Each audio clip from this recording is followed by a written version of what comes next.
कि किसी भी प्रकार से एमएसपी खत्म होने वाला नहीं है। एमएसपी था, है और रहेगा।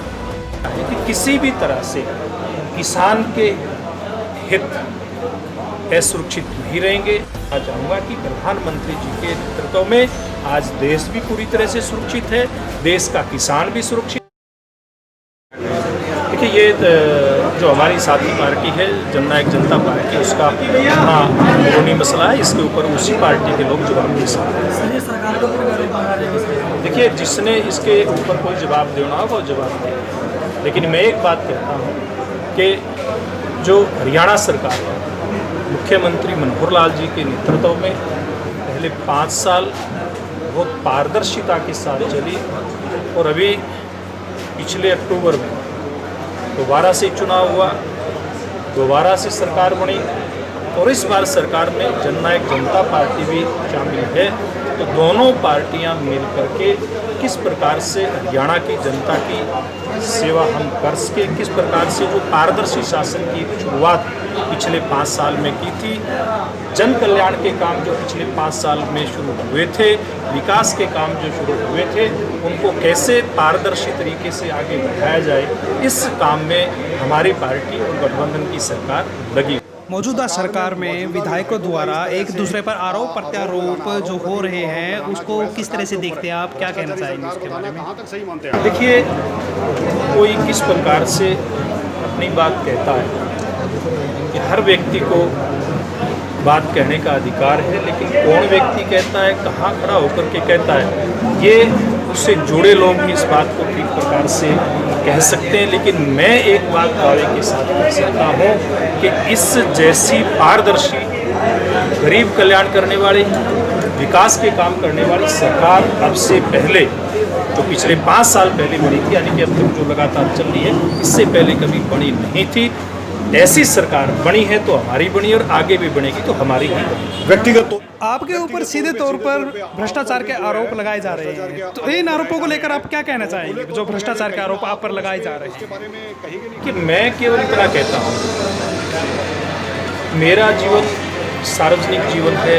राजनीतिक क्षेत्र में मैं पिछले लगभग 25 साल से 25 साल पहले मैं शुगर मिल होना का डायरेक्टर बना था।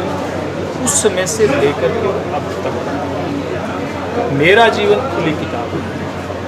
कौन मेरे ऊपर आरोप लगाता है, कैसे आरोप लगाता है, ये लगाने वाले को भी पता है और सुनने वाले भी जानते हैं। मेरे जीवन में कुछ भी छुपा हुआ नहीं है, इसलिए मुझे किसी के आरोपों की चिंता नहीं है। इनका जवाब खुद जनता दे रही है और जनता भविष्य में देगी। आपकी सरकार किसानों के लिए अध्यादेश लेकर आई है, उसको किस तरह से देखते हैं आप? देखिए, मैं एक बात कहना चाहूँगा, किसान को इस प्रकार का नया अध्यादेश या कोई बड़ा कदम सरकार उठाती है तो निश्चित रूप में उनका चिंतित होना जायज़ होता है। उनको लगता है कि पता नहीं इतना बड़ा जो कदम उठाया गया है उसके पीछे उनका भला होगा नहीं होगा। लेकिन मैं एक बात कहता हूँ, हमारे देश के कृषि मंत्री नरेंद्र तोमर जी ने, हरियाणा प्रदेश के मुख्यमंत्री मनोहर लाल जी ने, भारतीय जनता पार्टी के सब नेताओं ने ये आश्वस्त किया है कि किसी भी तरह से किसान के हित असुरक्षित नहीं रहेंगे। नरेंद्र मोदी जी जिन्होंने गरीब कल्याण की जितनी योजनाएं शुरू की, मैं समझता हूँ गरीब कल्याण के लिए, किसान के लिए जितना काम नरेंद्र मोदी जी के राज में हुआ है, चाहे वो फसल बीमा योजना लागू करने की बात हो, किसानों को फसल के अच्छे दाम देने की बात हो, हरियाणा सरकार के द्वारा भावांतर भरपाई लागू करने की बात हो, देश के प्रधानमंत्री जी के द्वारा हर साल किसान को 6,000 रुपये उनके खाते में डालने की बात हो, और हरियाणा सरकार के द्वारा भी हर साल किसान को 6-6 हज़ार रुपये देने की बात हो।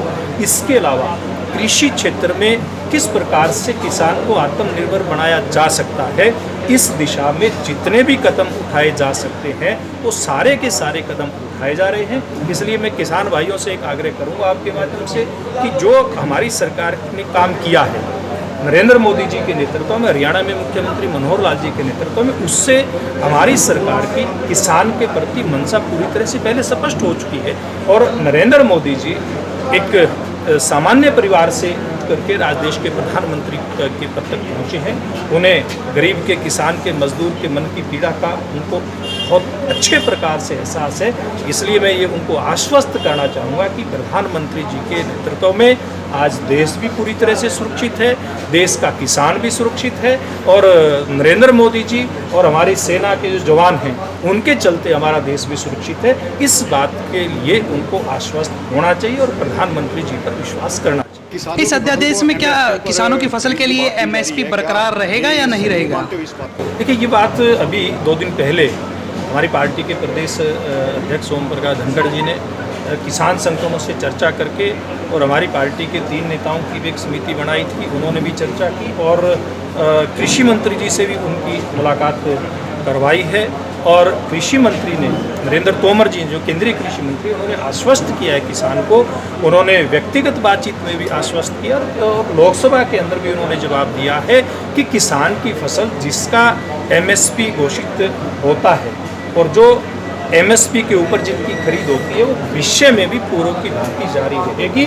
किसी भी प्रकार से एमएसपी खत्म होने वाला नहीं है, एमएसपी था, है और रहेगा।